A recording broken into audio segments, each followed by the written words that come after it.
Assalamualaikum warahmatullahi wabarakatuh. Saya Muhammad Julaman Sari Manurung, perwakilan dari kelompok 6, akan menjelaskan tentang pengendalian dan audit sistem informasi akuntansi. Yang pertama, kita akan membahas tentang kerangka pengendalian. Pada bagian ini akan membahas 3 kerangka pengendalian yang mengembangkan sistem pengendalian internal. Yang pertama ada kerangka COBIT.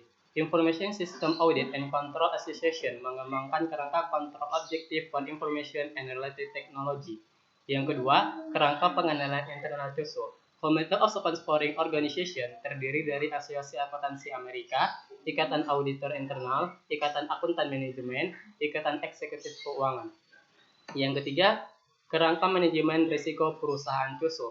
Untuk memperbaiki proses manajemen risiko, CUSO mengembangkan kerangka pengendalian kedua yang disebut manajemen risiko perusahaan, Enterprise Risk Management, kerangka terintegrasi, Integrated Framework atau yang disebut dengan IRM.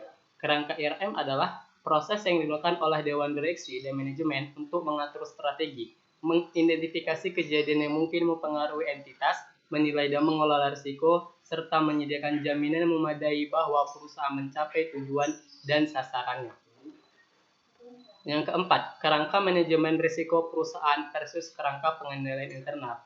IRM menambahkan 3 elemen tambahan ke kerangka ETI-SUSO, yaitu penetapan tujuan, pengidentifikasian kejadian yang mungkin mempengaruhi perusahaan, dan pengembangan sebuah respon untuk risiko yang dinilai.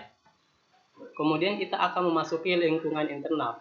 Lingkungan internal atau budaya perusahaan mempengaruhi cara organisasi menetapkan strategi dan tujuannya, membuat struktur aktivitas bisnis, dan mengidentifikasi, menilai, serta merespon risiko. Ini adalah fondasi dari seluruh komponen IRM lainnya.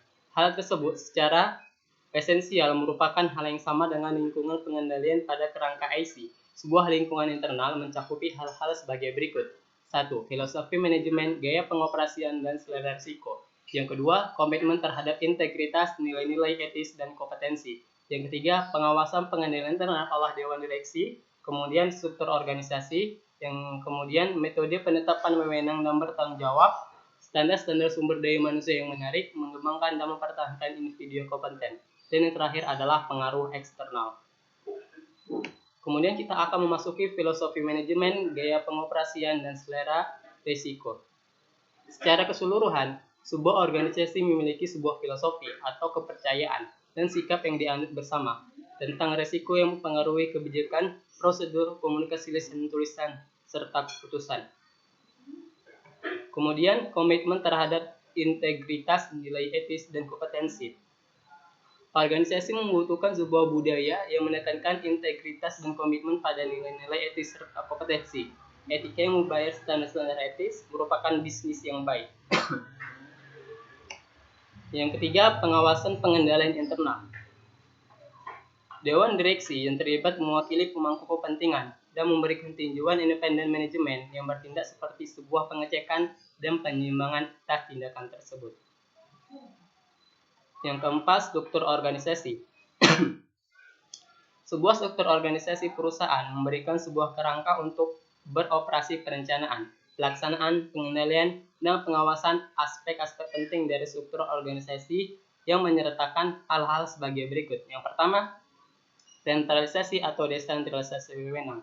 Yang kedua, hubungan pengarahan atau matriks pelaporan. Yang ketiga, organisasi berdasarkan industri, lini produk, lokasi, atau jaringan pemasaran. Yang keempat, bagaimana alokasi tanggung jawab untuk mempengaruhi ketentuan informasi. Yang kelima, organisasi dan garis wewenang untuk akuntansi, pengauditan, dan fungsi sistem informasi. Dan yang terakhir, ukuran dan jenis aktivitas perusahaan. Kemudian kita akan memasuki metode penetapan wewenang dan tanggung jawab. Manajemen harus memastikan para pegawai memahami sasaran dan tujuan entitas, menetapkan wewenang, tanggung jawab untuk sasaran dan tujuan baik untuk departemen maupun individu. Memilih individu yang bertanggung jawab untuk mencapainya, serta menolong penggunaan inisiatif untuk menyelesaikan masalah. Kemudian kita akan memasuki standar organisasi. Salah satu dari kekuatan perusahaan adalah kejujuran pegawai, dan kelemahan terbesarnya adalah ketidakkejujuran pegawai. Kebijakan sumber-sumber daya manusia dan praktik-praktik yang mengatur kondisi kerja, insentif pekerjaan, dan kemajuan karir dapat menjadi kekuatan dalam mendorong kejujuran, efisiensi, dan layanan loyal. Yang pertama adalah perekrutan. Para pegawai seharusnya dipekerjakan berdasarkan latar belakang pendidikan, pengalaman, pencapaian, kejujuran, dan integritas, serta persyaratan kerja yang sesuai. Kemudian pengecekan latar belakang. Cek yang diteliti memuat pembicaraan berdasarkan referensi, pengecekan catatan kriminal, pemeriksaan catatan kredit, dan melakukan verifikasi pendidikan serta pengalaman kerja. Yang ketiga, mengompensasi, mengevaluasi, dan mempromosikan. Pegawai dengan kompensasi buruk cenderung lebih merasakan dendam dan tekanan finansial yang dapat memotivasi penipuan. Kemudian pengelolaan para pegawai yang tidak puas. Beberapa pegawai yang tidak puas membalas dendam dengan tindakan yang dirasa salah dan melakukan penipuan atau menyabotase sistem. Kemudian yang terakhir, pemberhentian. Para pegawai yang berhenti harus segera di sistem informasi. Yang ketujuh adalah pengaruh eksternal.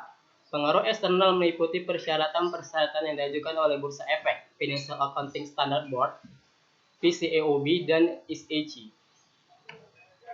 Kemudian penetapan tujuan yang terdiri dari tujuan strategis, tujuan operasi, tujuan pelaporan, tujuan kepatuhan, penilaian risiko, respon risiko. Kemudian memperkirakan kemungkinan dan dampak. Beberapa kejadian memiliki risiko yang lebih besar karena lebih cenderung untuk terjadi. Para pegawai cenderung membuat sebuah kesalahan daripada melakukan penipuan, dan sebuah perusahaan cenderung menjadi korban penipuan daripada bencana alam. Demikianlah dapat saya sampaikan, lebih dan kurang saya mohon maaf. Apabila teman-teman memiliki pertanyaan, dapat memberikan komentar di kolom komentar. Wassalamualaikum warahmatullahi wabarakatuh.